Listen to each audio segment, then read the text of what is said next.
Pagi hari ini saya diberikan kesempatan untuk membawakan renungan dengan tema penolong orang percaya di dalam berdoa. Ya. Kadang kita selalu sudah mungkin dari kecil kita sudah tahu bagaimana kita berdoa, gitu ya.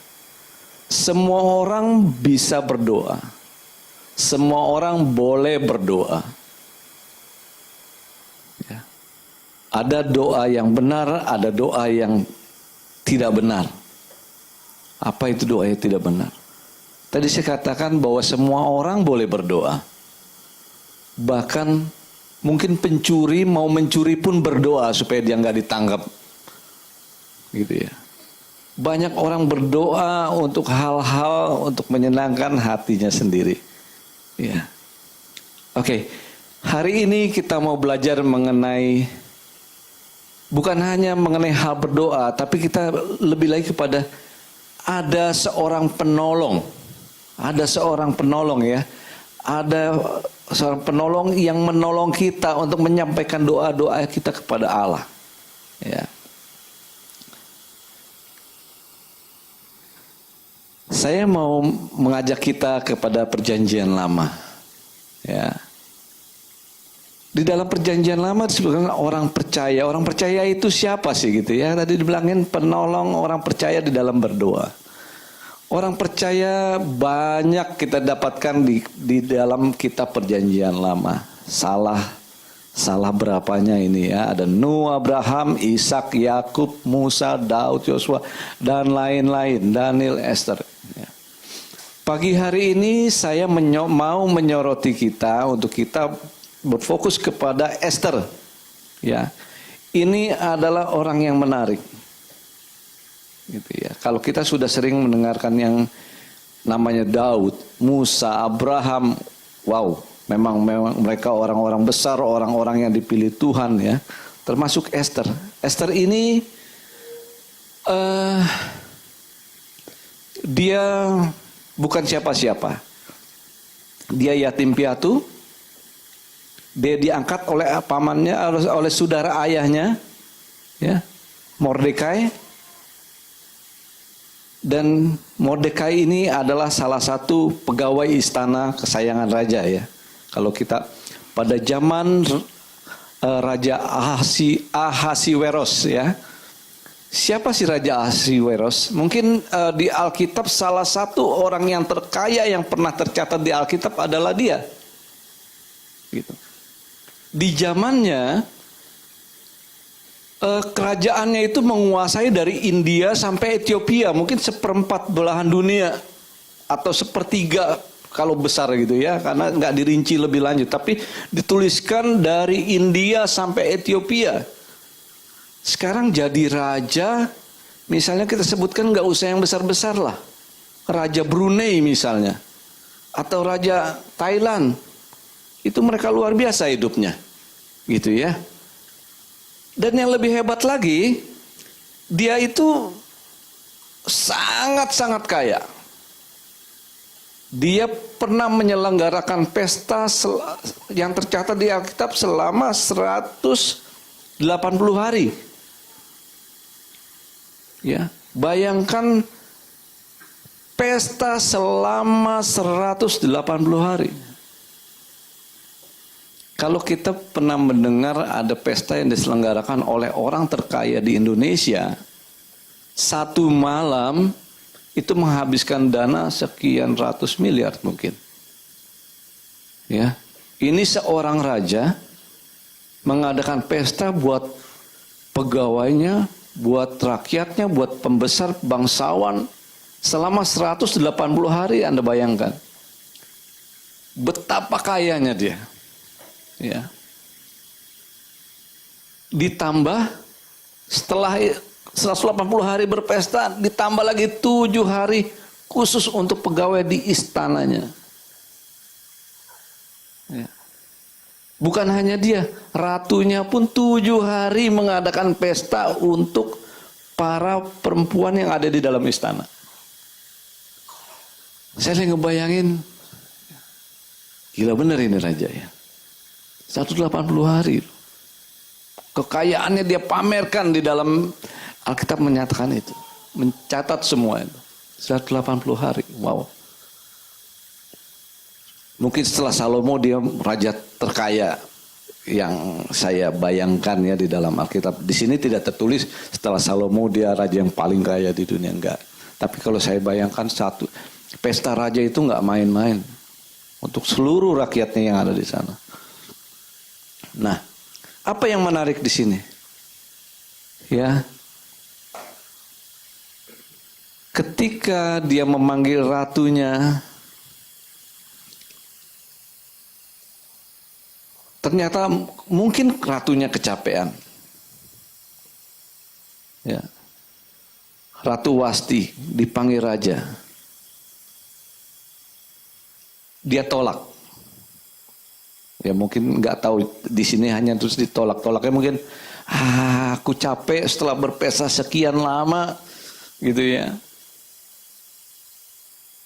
Nah, kalau saya suka nonton film, kalau di setiap kerajaan itu titah raja itu nggak boleh dilanggar. Bahkan sama permaisurinya sendiri. Kalau di kerajaan-kerajaan Cina yang saya lihat di film-film itu, dilanggar artinya mati. Betul nggak? Tapi raja ini masih bijaksana. Dia nggak hukum mati ratunya. Cuman dia pikir kenapa ini ratu ya? Ya, akhirnya dikumpulin. Orang-orang terdekat kepercayaannya dikumpulkan. Tanya kenapa ini? Terus bagaimana ini? Saya nggak mungkin, maksudnya dia masih mencintai ratu ini, nggak mungkin dia hukum. Saya yakin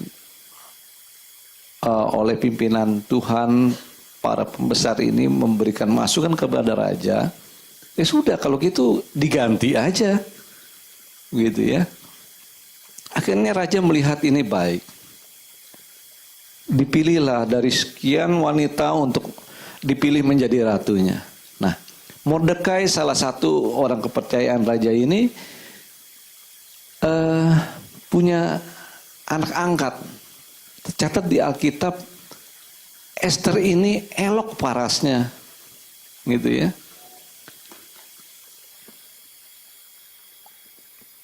Ya, jadi selain cantik, elok, dan dia baik benar gitu. Akhirnya dibawalah Esther ini kepada raja, kepada pembantu raja yang di dalam untuk seleksi gitu ya. Dan dilihat bahwa memang wah masuk seleksi. Kita bayangkan untuk menjadi pendamping raja itu cantiknya seperti apa? Nggak mungkin ya nggak cantik dibawa gitu ya. Kadang-kadang saya kalau berpikir wih, ini Esther cantik sekali rupanya. Elok, cantik disebut. Ya. Singkat cerita, Esther terpilih untuk bisa mendampingi raja. Ini raja karena kerajaan ini kaya raya. Anda tahu untuk menghadap raja, untuk diperkenalkan kepada raja aja, Esther 1 tahun diberikan minyak untuk direndam lah sehingga dia boleh wangi untuk menghadap raja gitu loh. Ya, luar biasa sekali nih kerajaan. 1 tahun 6 bulan dikasih, saya catat juga di sini setelah saya baca, 6 bulan dipakai wangi-wangian. Selama 6 bulan itu minyak mur. Saya nggak tahu minyak mur itu seperti apa, tapi saya yakin itu minyak yang mahal sekali. Ya, untuk orang wangi-wangian seperti kalau misalnya sendiri, saya suka lihat kalau keluarga kerajaan keraton menikah, perempuannya dipingit, terus hanya berapa hari, mungkin seminggu, nggak lebih sebulan deh. Itu juga udah sebulan juga mahal banget kali ya. Ini 6 bulan loh. Dipingit, hanya dikasih wangi-wangian. Kemudian 6 bulan lagi dikasih minyak kasai. Alkitab mencatat itu. Dan saya yakin juga ini mahal. Gitu ya. Supaya Esther layak dihadapkan kepada raja. Nah, Akhirnya raja menseleksi dari setiap wanita perempuan yang dihadapkan kepadanya dan dia memilih Esther.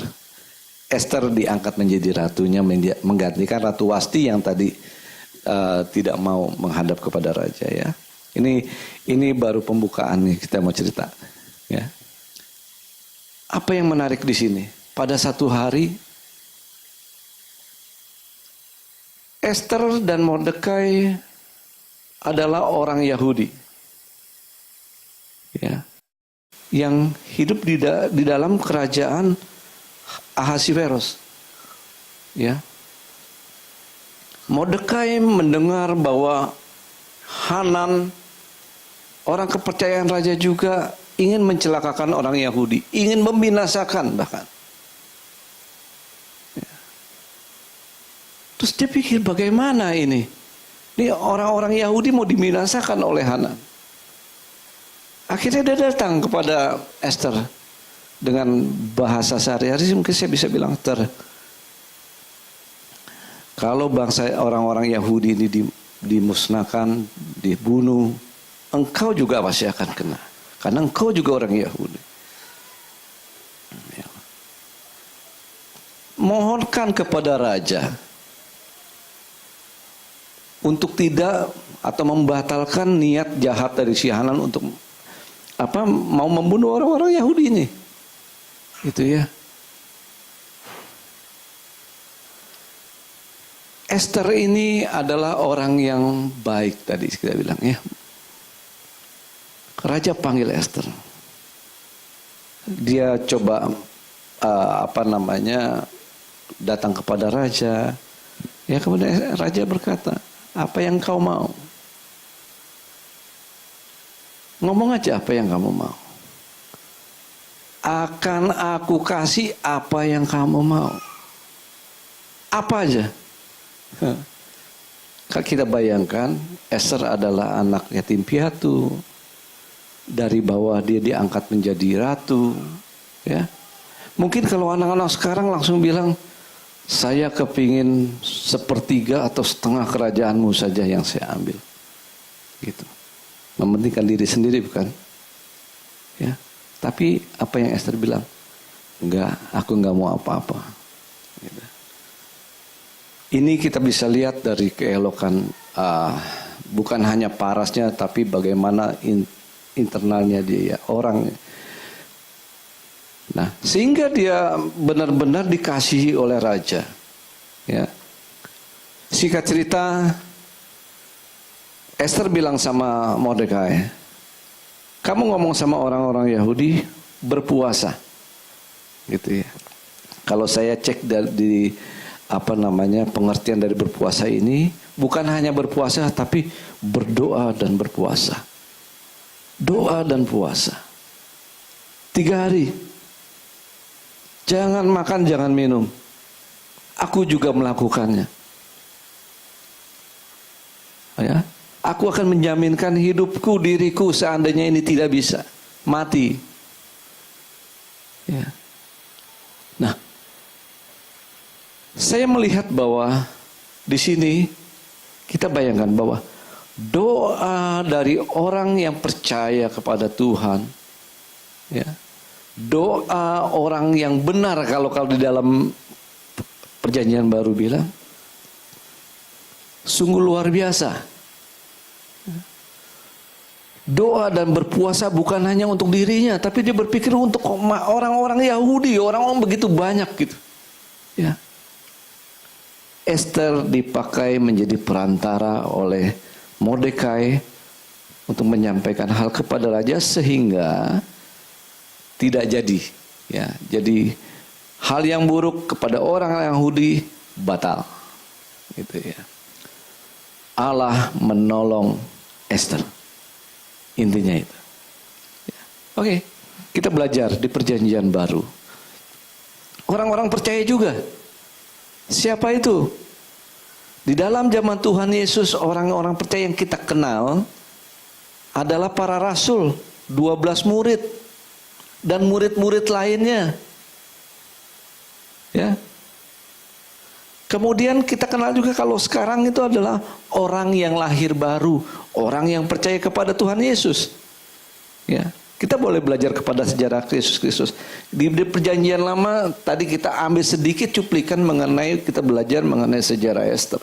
Bagaimana Esther ditolong Tuhan, bagaimana Esther menjadi penolong atau menjadi perantara untuk menolong orang-orang Yahudi yang akan dibinasakan. Ya, ketika saat bersama murid-muridnya, Yesus langsung menjadi penolong. Dia ada di sana.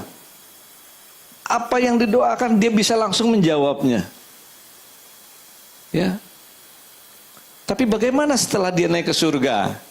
Gitu. Setelah dia, kita sungguh beruntung memiliki Allah yang luar biasa itu.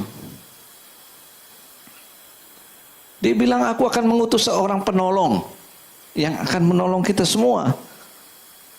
Ya, dia akan taruh Roh Kudusnya untuk mendampingi kita semua yang hidup di dalam kita. Gitu. Mari kita baca Yohanes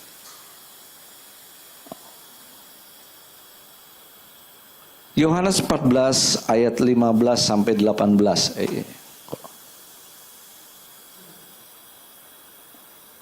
Oke, kita buka Yohanes 14 ayat 15 sampai 18.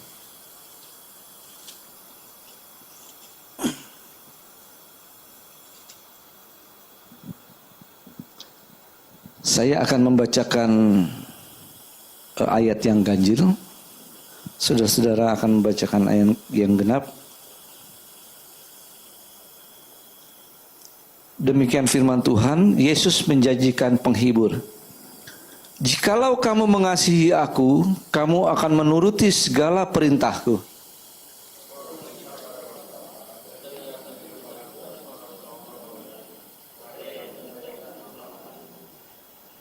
Yaitu roh kebenaran. Dunia tidak dapat menerima dia, sebab dunia tidak melihat dia dan tidak mengenal dia. Tetapi kamu mengenal dia, sebab ia menyertai kamu dan akan diam di dalam kamu.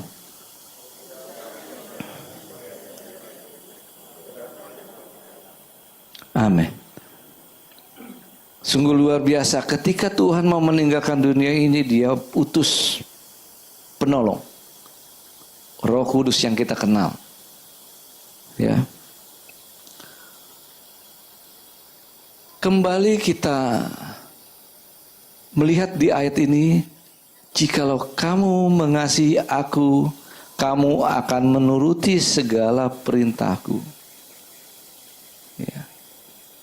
Pengertian daripada orang percaya adalah bukan hanya orang yang percaya, oh saya percaya sama Tuhan. Saya rasa orang di luar Kristen pun percaya sama Yesus. Percaya, oh ada loh Kristen, oh ada loh yang namanya Yesus. Percaya dia. Tapi apakah itu yang dinamakan percaya? Bukan itu ya. Kita tahu bahwa orang percaya adalah orang yang mengasihi aku, kata Yesus. Yang mau menuruti segala perintahku. Nah itulah orang percaya. Atas orang percaya itu Tuhan mengirimkan roh penghibur, roh penolong, roh pengantara. Alkitab berkata bahwa kadang kita nggak tahu apa yang kita doakan. Ya. Sering nggak sih kalau kita ngelihat itu, kadang-kadang bukan hanya kita melihat, tapi kita juga merasakan ketika kita ada di satu titik kita tidak bisa mengucapkan kata-kata untuk kita berdoa. Ya. Hanya bisa Tuhan tolong. Tuhan tolong. Nah kita bersyukur bahwa Tuhan mengirimkan roh penghibur ini untuk menerjemahkan apa yang jadi maunya kita loh dalam doa-doa kita. Ya, kita bersyukur Tuhan mengirimkan roh penghibur ini. Waduh kalau nggak ada susah juga ya. Kita berdoa nggak tahu kemana. Kita berdoa kadang dalam doa yang bagaimana gitu ya. Kita satu titik benar-benar nggak bisa berdoa. Terus bagaimana orang yang baru percaya nggak benar-benar nggak bisa berdoa? Kalau saya bilang pernah dengar satu pendeta bilang bahwa ada seorang ibu-ibu tua, kalau kita bilang, kalau orang Chinese bilang cim-cim gitu ya, digelodok bilang baru-baru bertobat, terus kemudian anaknya cucunya sakit, anaknya nggak ada di rumah, dia bingung, cuman dia bilang, Tuhan tolong cucu saya. Dan ternyata cucunya sembuh, disembuhkan Tuhan. Hanya itu aja yang dia bisa ngomong. Dia nggak bisa ngomong panjang-panjang gitu, doa yang bagus-bagus seperti kita yang orang Kristen. Yang ngerti ngomongnya seperti apa, yang indah-indah dirangkai, yang indah-indah gitu. Tapi yang betul adalah doa orang benar. Besar manfaatnya, kuasanya. Di balik itu ada perantara yang mengantarakan doa-doa kita kepada Allah Bapa di surga. Nah, siapakah penolong itu juga? Di Kolose 1 ayat 26-27 indah sekali. Disebutkan satu rahasia. Ya, saya bacakan. Yaitu rahasia yang tersembunyi dari abad ke abad dan dari turunan ke turunan. Tetapi yang sekarang dinyatakan kepada orang-orang kudusnya, kepada mereka Allah mau memberitahukan betapa kaya dan mulianya rahasia itu di antara bangsa-bangsa lain, yaitu Kristus ada di tengah-tengah kamu. Kristus yang adalah pengharapan akan kemuliaan. Ya, Kristus ada di tengah-tengah kita, kan dia udah balik ke surga. Gitu kan. Nah, Kristus ketika naik ke surga, dia mengutus roh penolong yang adalah roh Allah sendiri. Jadi Kristus ada di tengah-tengah kita, ada di dalam kita. Ya. Penolong itu adalah roh yang adalah Roh Kudus, yang adalah diri Allah sendiri. Kita camkan itu bahwa Allah bersemayam di diri kita. Allah bersiap menolong kita kapan saja kita mau. Syaratnya kita menjadi orang-orang percaya. Gitu ya.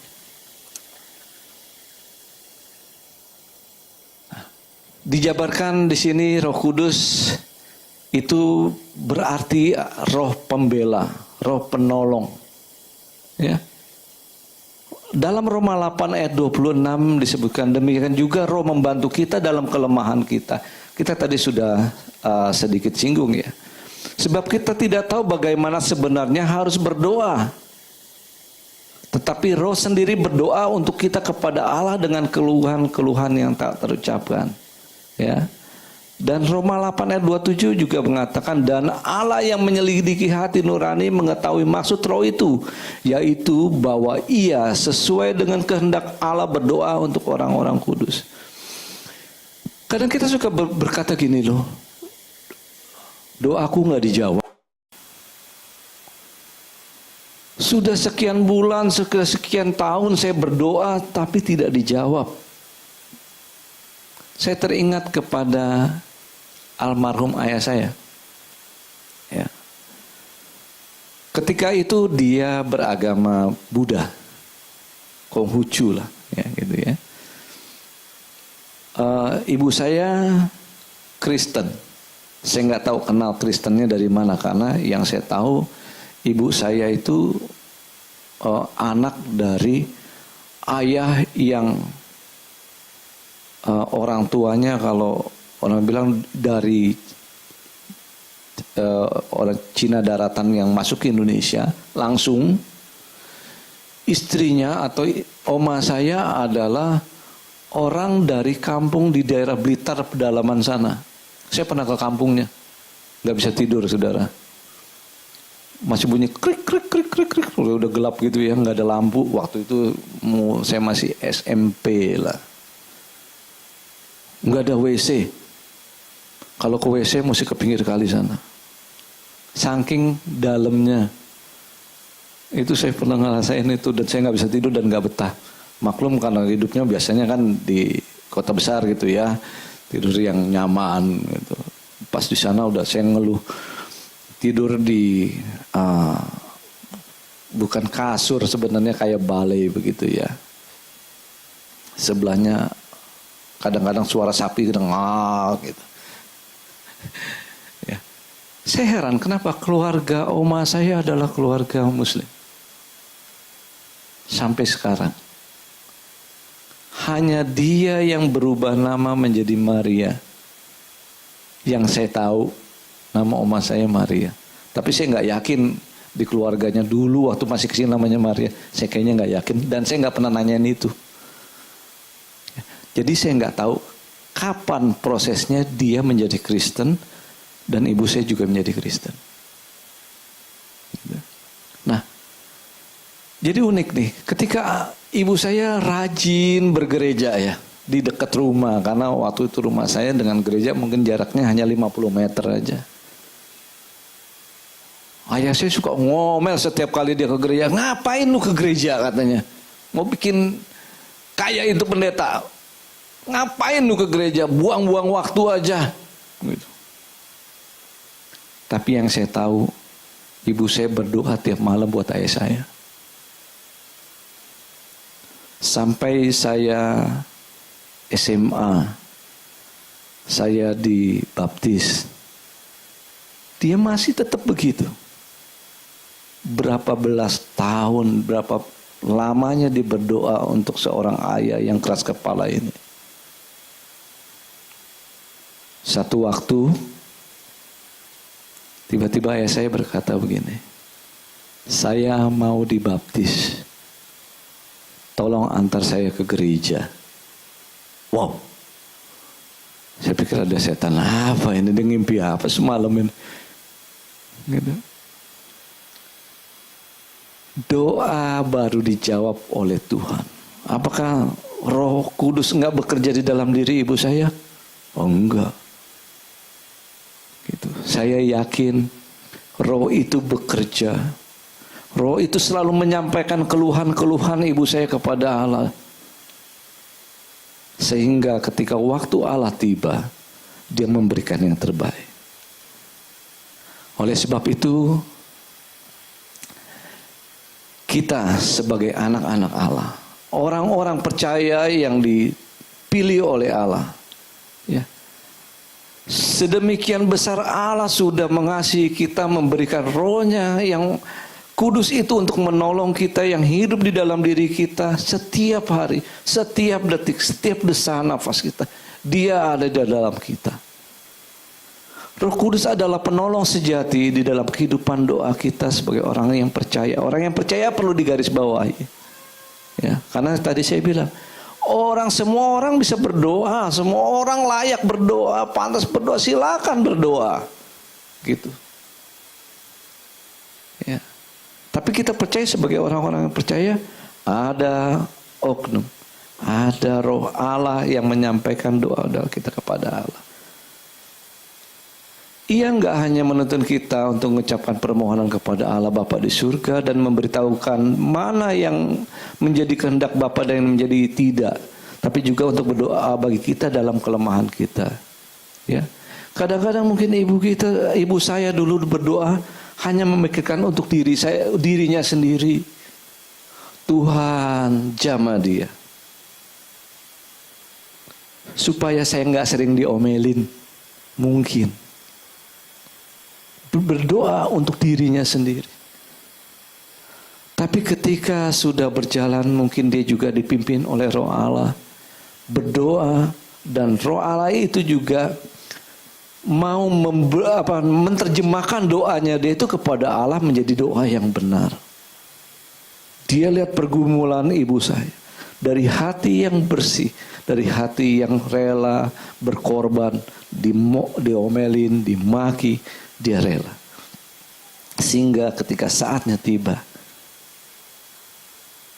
Tuhan memberikan yang terbaik.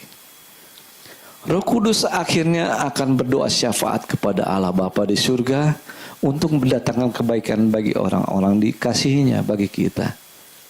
Seperti ibu saya juga mau.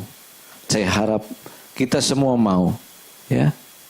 Berdoa, bukan hanya berdoa, tapi lebih daripada itu, kita harus menjadi orang yang percaya. Orang yang mau melakukan kehendak Allah. Sehingga ketika kita berdoa, Roh penolong itu menolong kita menerjemahkan doa kita kepada Allah. Menjadi doa yang benar. Ya. Kalau kita sudah menjadi orang benar, ditambah doa yang benar, makin besar kuasanya. Ya. Betapa beruntungnya kita. Saya beruntung, saya merasa beruntung. Saya nggak tahu saudara sekalian. Saya yakin Bapak, Ibu, saudara sekalian juga beruntung memiliki Kristus yang telah mengutus rohnya yang kudus itu untuk menolong kita. Amin.